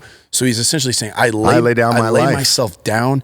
And then he says, my sheep know my voice, because a leader, is out front and they follow his voice. In fact, sheep thieves would dress up like a shepherd, try to scare the sheep to drive them because they couldn't get them to follow their voice. And a shepherd, when he would show up to retrieve his sheep, even if he couldn't physically overpower the other robber, he would just use his voice and they would turn and follow him. So I think the idea of a shepherd, all right, Jesus talking, because within that, he's not only talking about salvation, he's talking about leadership. He's saying, hey, if you're using fear tactics, if you're coming over manipulating the wall, if God hasn't opened this door, this is, you're a robber and a thief. But the shepherd, again, just a few little elements, he's out front. You know, he's out front leading the way. What does it mean? Like, he's going there first. Going like he's there not first, asking people he's to not do. going, sheep, get out there in front of me. He's out in front. If there's a ravine, he's in front. He knows, and he's not asking you to go somewhere he didn't go. He's modeling. Yeah, you know, he's great. modeling. This is where we go, and I'm going to put my footprints here, so you know where to go and how to, you know. And again, he's putting himself essentially in harm's way with wolves, whatever that could come in. And then the other thing he says, interesting in that text, is he says, the shepherd knows the sheep's name. Okay, calls them by name. Which is, again, within that, you know, shepherds name their sheep. Like you know, they had names for them. And it's kind of interesting because, like, how do you do that when you have 1,000-person church? Yeah, that's what I was going to say. Like, when you start, like back when I was at the front desk or whatever, you know everybody's name. You know everyone's name, right? And I think over time, the principle remains the same, but the tactics change, right? So you're going, essentially for Joel Kovacs at 514 Church, like there's so many people. There's no way you can know everyone's name, and there's no way you can adequately pastor everyone. But you're going, it's now my job to pastor some people, but to create infrastructure and to raise up pastors, to make sure that we have the ability within this flock to have everybody's name known, to have everyone's name known, to be able to have somebody standing between the sheep and the wolf, you know, and to be able to get out in front. So I think it's kind of, it gets a little funky emotionally, because I remember when I got to the place where I was so overwhelmed because I couldn't keep up, to then have to, delegating and telling people no, or not knowing people's names. Sure. It kind of gave me an allergic reaction. I felt like I was not doing what job. You think leadership is about. Like I'm a bad shepherd, Right. But it's a fundamental shift. Like you're going, I have to oversee this infrastructure, and I never fully remove myself from shepherding. Right. There has to be some people in my life who I'm doing that for. Sure. But then the role shifts. Well, you got like, if you're a shepherd of your, whatever, your 50 sheep and your pen that you've got them in. Well, if you end up being like the grand administrative shepherd of shepherds, then you've got 10 different, fenced in areas with 500 sheep. And now I know all my shepherds and I know some of the sheep. And I love that. How in church leadership, how do you get out in front? Like, how does that how do you do that? Cause again, that can mean a lot of different things. So how does that play out for you, getting in front? Yeah, that's a good modeling question. It.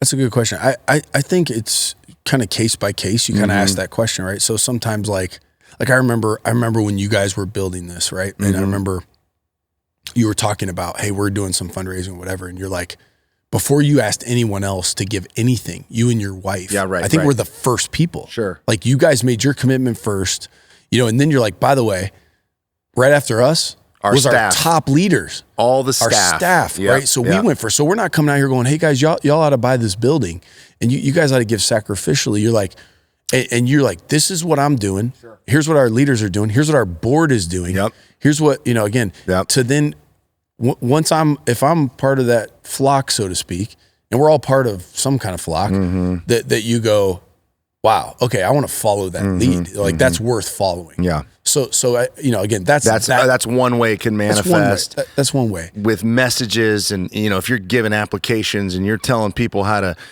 do conflict or be financially sound and whatever, like you can't you lose all moral and ethical authority if you're just telling people what to do and not doing it. I think another way for me is on a subject matter, being appropriately vulnerable around whether it's my struggle with it or my journey with it. Right. Okay. So like, I think that's part of kind of going before, because like, have you ever been in a room where there was some pretense, there was some posturing, and somebody was humble and honest and vulnerable, and you're like, yeah, me too. Yeah, right. I'd be like, at some point you're like, man, I feel the same way. Like, I've been in a few of these environments, but I remember one, I was like, got to go to this, it was like a church planting event they were like studying church plants that were doing well. So it was like, essentially it was like guys from all over the country. And it was a bunch of sort of alpha males, we're all there. And, you're kind of measuring everyone a little bit. It's just, it shouldn't be weird. It happens. Yeah, it shouldn't be weird, but it kind of was a little bit. Yeah. So everyone's in there and they go around the room. Hey, go around the room and introduce yourself. And everyone's like, oh, we did this. Yeah, we got 500 people in 5 minutes. We got 10,000 in 10 minutes. It's just like, oh. Yeah. And so I just remember sitting there, like, and my true feeling was like, we were doing okay, but I just felt like we were behind. I'm like, dude, my inbox is so full. I am so far behind. Like, we had just had some success and some failure. Like, a bunch of people accepted Jesus. No one came to the new believer class. And so I'm in this room and like, it gets around to me and I just decided to be honest. I was like, you know what? I don't know if I don't know if we're doing that well or not. Like, I can tell you what our numbers are, but I don't even know those well enough. To know. And I'm kind of scared to give you a number because I feel like the next week it'll be half of that. So, and I kind of just, for whatever reason, I think I just decided to do that. And it was like the air came out of the room. Yeah. And people were like, yeah, me too, And so I think in a sense, like as a leader, what is going before, it might be saying, hey, dude, I have a counselor because I'm struggling with this issue or that. I'm trying to work my way through my pain. Yeah. I'm like, whatever the honest vulnerability, not weird, not manipulative, not feeling sorry for yourself, but being truthful about your journey, then I think causes people to go, me too. Well, like being first doesn't mean being perfect. Being primary doesn't mean having it all figured out, but it does mean that I think the picture, you're in front. So in that example, you were in front in terms of I'm leading vulnerability. Like, having it all figured out isn't leadership. Leadership is figuring it out. Yeah. Right. I mean, you're going to step into the space. Like if you are the shepherd and you're like, I think we should go this way. Let's go. I'm going first. You may come back and be like, well, I just got like my arm ripped by a wolf and like I tripped and hurt my ankle. And I don't know if this sucks. Like, I don't know if I'm going to do this, but still, okay. That's the leader. That's where this is right now. Yeah. I'm not going to ask you. And then I'm going to ask you to meet me in that type of journey. Yeah. I love the picture. So funny memory. You may or may not remember this. Oh, no. But at one point, you and I, we went to a restaurant together. And I remember you saying like, you were like, hey man, you're like, I remember this. It's been a crazy time. You're like, I started seeing a counselor. You're like, we grew like really fast. You're like, we grew really fast and whatever. And dude, I'm trying to keep my head above water and I've been stressed out. You're like, and I went and you're basically like, hey, I know like we both are pastors in the city, but let's be friends. Yeah, right. Yeah. You're like, let's be friends. And like, if you ever need somebody to talk to or whatever, but I remember you saying that you had seen a counselor. And I remember thinking, and how long have you seen a counselor? Do you remember how long ago that was? So I think I remember now. I remember this story. So it was like in 2013 where I started to go see a counselor to unpack basically like mom abandonment issues. And I went and I was like, I remember having a conversation with you. Yeah. Cause you were in that place of like, your head was down. Yeah.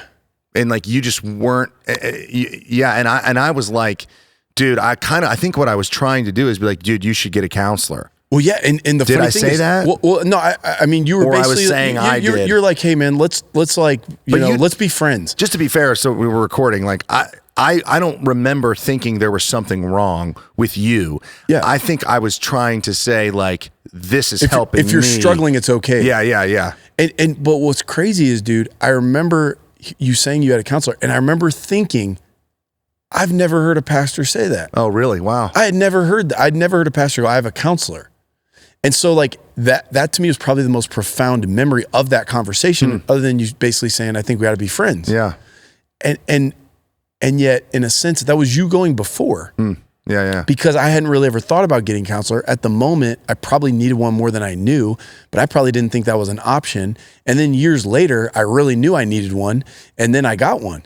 But all that to say, like, what does going before look like? Yeah. It's you saying something that's true and honest and vulnerable to whoever, you're leading in a way that they might go, oh, I guess I'm allowed to think that. Maybe it's a doubt you have. Yeah, sure. Right? Like I was preaching about doubt not too long ago. I was like, I think doubt gets a little bit of a bad rap because James says, if you doubt, you're double-minded and wishy-washy and like waves and you shouldn't expect anything from God. And that's I get it. But James wrote that 40 years after the resurrection. And James, during the crucifixion, was hiding. Yeah. Okay. So it's like, he learned some stuff. How do you not doubt? Well, 40 years of God's faithfulness, 40 years of taking your doubt to God is how you eventually get there. But so to go, hey, this is something I'm wrestling with. Like, again, I did a message on prayer, and I'm like, I've really wrestled because I prayed for my sons to be healed and they haven't been. So I got to figure out what, to even sit in that tension in front of our church, I think allows someone to sit in their own tension. It's going before a little modeling that. On the doubt one, I was just listening to yesterday, Doubting Thomas, and how, obviously his doubt was real. He needed to touch Jesus in order to believe that it was the risen Lord. And then this theologian was like, and then after he moves into his doubt. So what he was saying is that he was leading with doubt because after he touches him, he falls on the ground, and of all the evangelists, of all the disciples, he gives the most precise description of Jesus after the resurrection. My Lord and my God. And it's like, so leading with doubt can get you, these answers, but if you're afraid to be like, I like that he was honest. It's a great picture. He's like, I don't believe this. And it's not linear. So for example, like even after that, Matthew 28:19 is like, go in all the world, right? Well, verse 16, 17, it says they worshiped him, but some of them doubted. Yeah. Speaking of the disciples. So you're going, I can't just read James, tell me not to doubt, and go, cool, I'm not going to do that. Right. Because then I'm going to stuff it down. Yeah. I got to bring that to the surface and actually bring it and wrestle with it with my Heavenly Father. But again, as a pastor, instead of me feeling like I got to be the answer man, if I can introduce tension and be honest about it, it's part of shepherding. It's part of going before that allows someone then to go, I'm not going to live in denial or cognitive dissonance and pretend like doesn't exist. I don't have this. I'm going to trust God enough to bring it up to him, like what you said about Thomas, to actually end up wrestling to a better place. How do you, so there's like the pastoral leadership stuff, and then there's like the personal, like self-leading stuff, just kind of a mix between the two. How do you manage the transparency amount, like, being vulnerable? Cause it's like, I believe in vulnerability. Like, I think, leading that way, the way that you're framing it with John is brilliant. I'm stealing that too.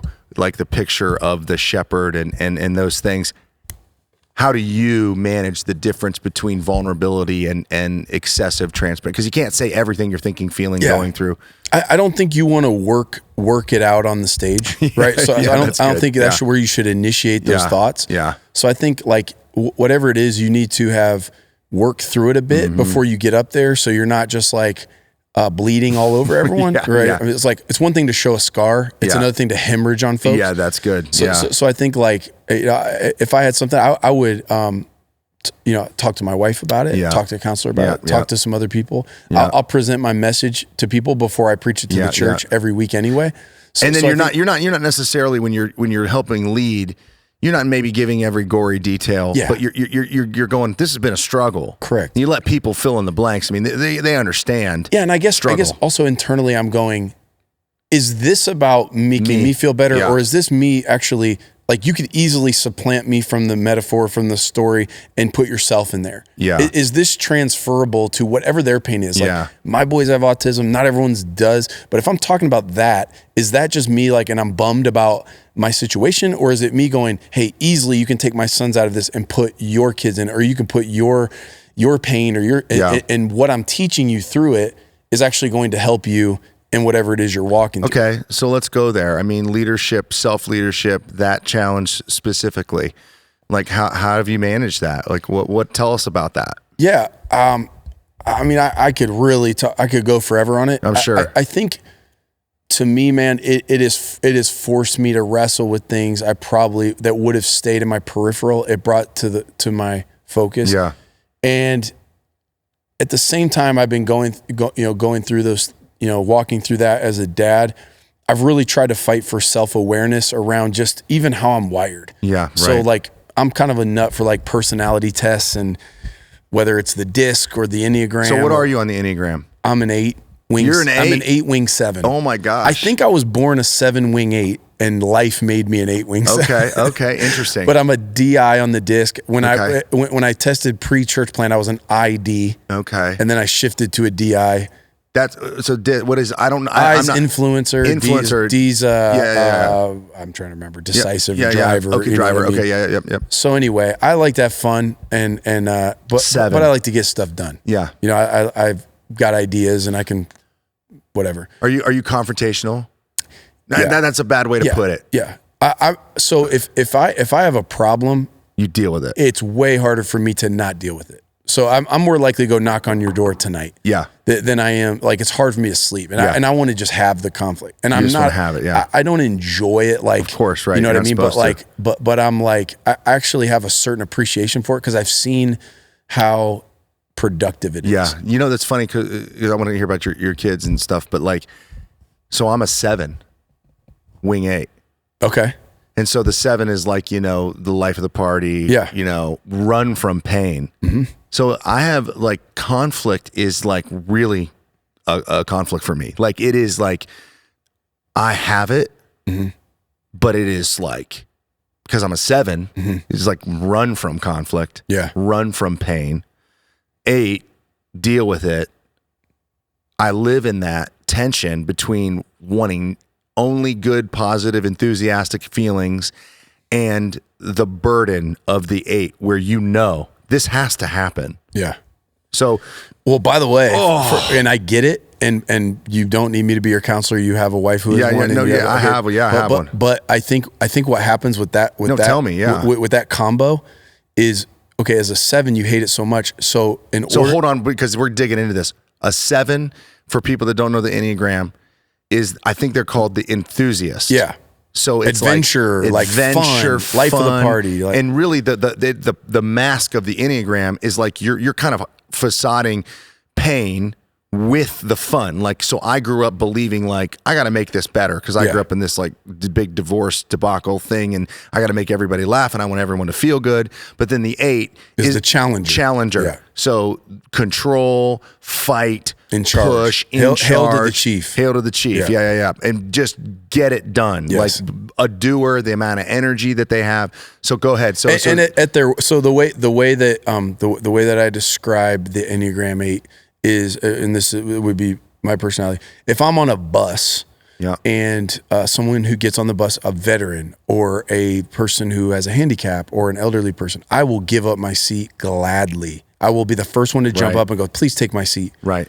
But if you try to take my seat, you better bring about 5 people, because like you'll have to remove me bodily. Yeah, I'm not going. Yeah, right. So that's kind of the 8, right? Yeah. So go ahead and Yeah. So I think with the 7-8 combination, at least in my experience, and I kind of, again, like I said, I think I'm naturally like you. I think life kind of made me the other way. Okay. But I think what happens is the 7, because they hate conflict so much, when they have to have it, they shift into 8 just to preserve self. Like I got to power through this. So then you go sort of challenger, like, and kind of hulk up a little bit to like, because I got to put on some armor and get through this. Yeah. Which I think in that 8 energy, I have a tendency to mishandle the conflict because I come on too strong. It's like intense. Yeah. So I think actually the irony is it's actually the other way. Yeah. To like go, as much as I feel like I'm armoring myself to power up to go into this conflict, I need to be a little more vulnerable in this. Otherwise, I might overwhelm this person. Yes. I might like hurt this relationship. Yeah. So actually I have to stay a little softer. Yeah. True. And within it's those, hard to do because I feel I have to kind of put on my armor in order to go there. Yeah. So it brings that type of intensity to it. But you're exactly right. Or right. to find the energy. Yeah. Right. You get that 8 energy. You're like, all right, I'm going right now. I'm going to go deal with this right now. If I'm going to do this, it's going to be hard. And I'm just going to give it my all, and then it's going to be overdone. So with actually the way that a lot of that relates to my boy's autism is I would just sort of interrogate my feelings, because I would have these really negative feelings, this bad energy. And I was like, man, what am I feeling? And I might even feel bad toward my sons or whatever. And it wasn't that I'm not crazy in love with them. Like, they're amazing boys. Like I love them so much. But what I was actually angry at autism because I'm like, you've taken away from me. Like I can't take my boys to the Duke Ohio State game. Like I just can't. Like overstimulating too much. Yeah, they would run out on the court. You're like, and they wouldn't even know what's going on. Like they have no value for the Buckeyes at all. Like they have no value for the traditional ways that fathers and sons tend to bond, and the way I bonded with my dad. Yeah, you know what I mean. So like that's gone. And like you have to grieve that. You have to literally grieve it, like it's a certain kind of death, so you can accept, them as they are. What you've got, go on. But then even like certain things where like my sons will melt down in public, or there's complications that come with their autism that it's not like it made me not love them or appreciate them or whatever, but it made me feel controlled. Yeah. Like we can't go to a restaurant. Like trapped. Like I didn't want this. Yeah, we can't go to a restaurant. Like tomorrow's my wife's birthday. We will bat down the hatches and stay because at this point in our lives, to go do these things is so much work. Extra it's effort, so difficult. And so what am I feeling? I'm feeling controlled. So it actually helped me name my feelings, to be able to put a name on it and to define it so that I knew what I felt. Otherwise, I would just feel bad. You have gone to counseling. Yeah. 100%. Yeah. Otherwise, you just feel bad about feeling bad, which is kind of pointless. What was the catalyst for going to counseling? Was it this? The catalyst was realizing that I can't do this by myself. Yeah. So one of the lies, right? Whether you're an addict or you're out of control in some way, is like you start by thinking you can figure it out yourself. Yeah, dude, I can figure out this porn addiction. I can figure out this alcohol. I can stop whenever I want. Yeah, right. And it's like, well, how many times do you fail at that before you go, okay, I need help. I need some accountability. I need somebody else. So I was like trying to get myself out of a funk a little bit emotionally, trying to get to like good energy. Yeah. And I started like just realizing I don't have it in my bag to figure this out myself. I need somebody else to be able to talk to. And then also really trying to be careful that I didn't involve my wife too much. Not that I would ever want to withhold from her, but like she's not a counselor. So it's like for me to just go and like dump all of this now, she's got her own stuff and now I'm putting mine on and I want her to figure me out. Right. It's like, man, you know what? People get paid for this, you know? So I'm going to go give them a little money. That's good. Yeah. That's really good.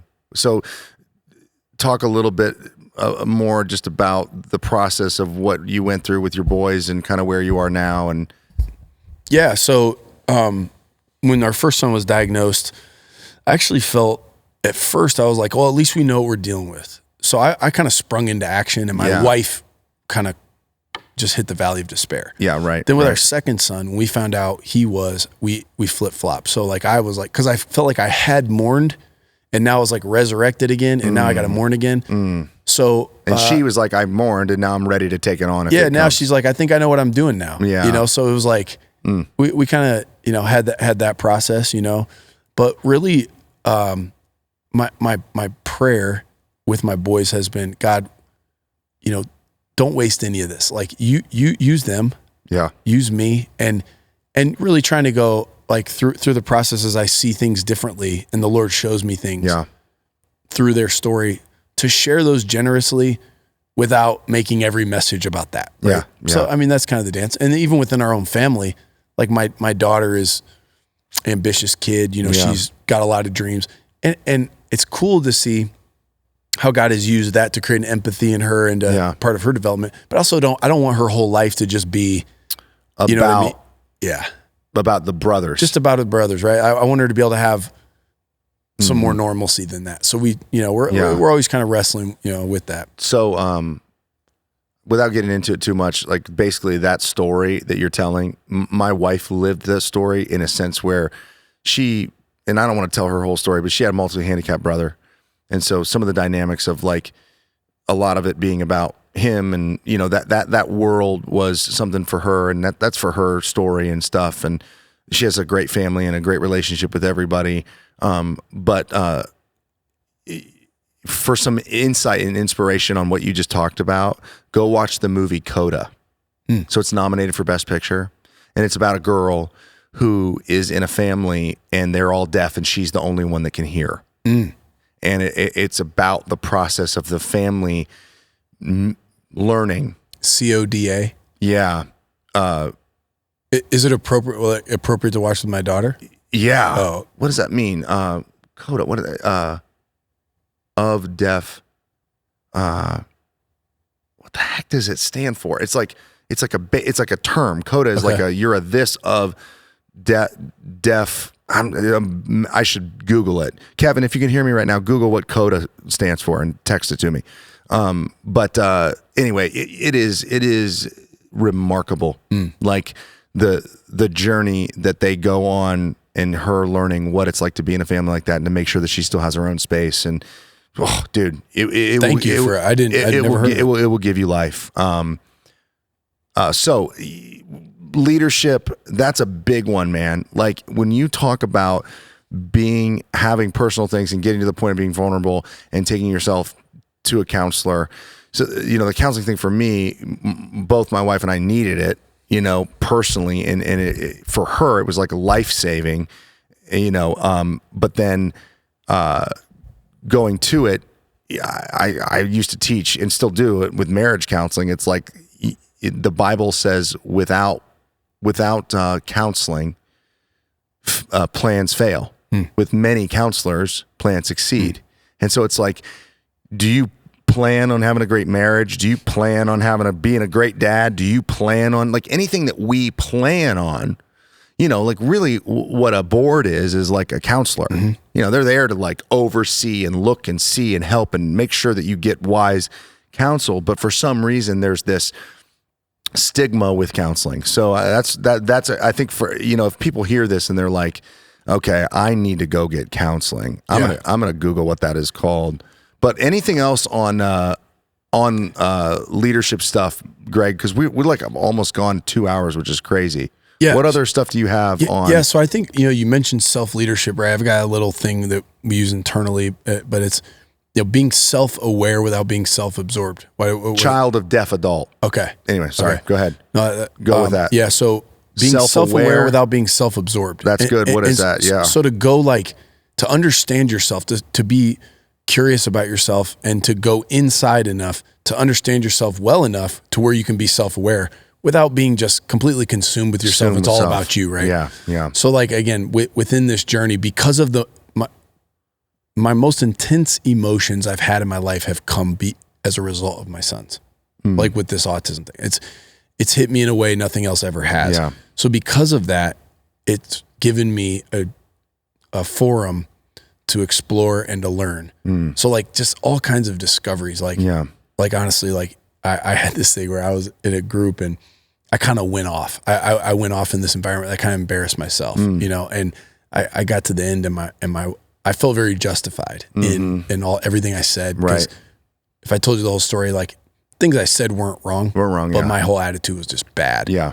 So my wife, at the end was like, dude, wow. You came in a little hot, and I was like, that's a problem with this generation. I just was in a funky, headspace. Yeah. So, I talked to the counselor about it, cause I was sort of locked into how right I was. And so he kind of talks me through it. And the more I externally processed it, I realized I'm like, yeah, I'm not in a good space. So he asked me a question. He's like, what is your first indication that you're in a bad headspace? What is the earliest warning sign? Yeah. And it hit me as we wrestled with it. It's the desire to be mean. It's not even that I've been mean yet. I haven't even gone off yet. But something hits you and you want to be mean, mad, take it out. Yeah. When I am in a good headspace, when my emotions are I'm healthy emotionally, healthy physically, healthy spiritually, healthy relationally, heart, soul, mind, strength, neighbors, all you know what I mean? Yeah. I don't want to be mean at all, dude. I only want to help people. Right. I want to love people. I want to be, you see what I'm saying? I want to go against the bully. I don't like mean comedians. I don't want to see mean stuff. Right. Yeah. You bristle at that. I bristle at that. I'm like, come on, dude. When I am in a bad headspace, okay, I actually vicariously live through mean people. I'll hear a mean comedian. I'm like, yeah, get him, dude. Right. That's hilarious. Right. I find myself being very sarcastic. I was actually I've been working on this writing project. I was working on it and I was in a bad headspace, and I knew because my humor was all really sarcastic. Yeah. Kind of funny. What it means when you're that way. Sarcastic. Yeah. And I'm like, why do I want to be like this? And again, what it is essentially my gas tank is telling me I'm somewhere. You know what I mean? Like going, hey, that isn't very good. You know, like, so again, I would have never had a lot of these discoveries if not for the intense emotions that came through, you know, me dealing with the fact that as a dad who's hardwired to provide and protect, like that's given by God to a dad to want to provide and protect. And the fact that I can't provide a solution and I can't protect my boys from something that is affecting their quality of life, the intense feelings of that caused me to learn a whole bunch. That then again taught me about leadership. If I get into it, you know, a problem that's undefined is undefeated. Once I can define it, now I can actually go, what am I fighting? Yeah. Okay, I'm fighting this. I don't know how to rest. I don't know how to, you know, I don't know how to recoup. I don't know what to do with my bad emotions. I don't like being sad. So, but then what happens when you are sad? Yeah. How do I, you know, do I avoid it? Is it getting worse? Or getting like all of that kind of stuff? Yes. Honestly, came as a result of all of that. That's wow.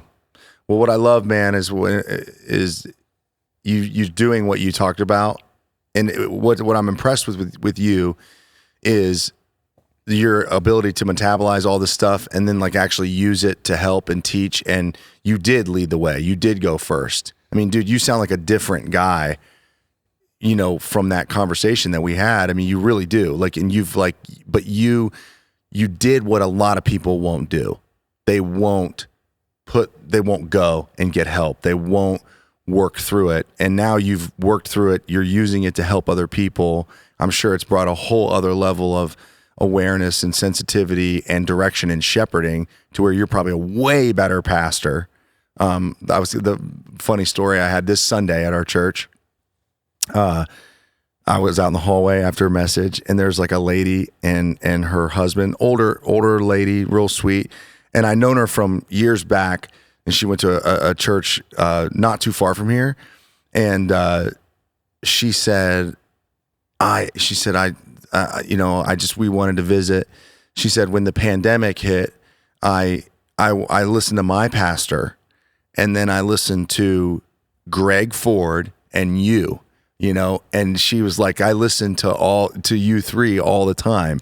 And she was like, Greg is awesome. And, you know, and it was cool. And I was like, that's kind of neat, you know, like that people, you're known here, man. People want to know you. I tell people all the time about you. I always say that you guys have a better name than us. I think I joked with you about that. It's like in you know, numbers, you know, if you have 514 is good, one church, it's like, it's not even easy. Like I remember it's not even hard to know who's better. I remember when you came in and you had that name, and I was like, that is such a good name for a church. I mean, Ephesians, the whole thing. Like, it's just like, it's brilliant. It's brilliant. And dude, you are a good shepherd, man. Thanks, man. I appreciate that. Thanks for sharing. Thanks for all this stuff. Likewise, man. Yeah. I mean, I learned a ton, and we'll definitely have to have you back again. Let's do it. And thanks everybody for tuning into this episode of The Rest, and we'll talk to you later.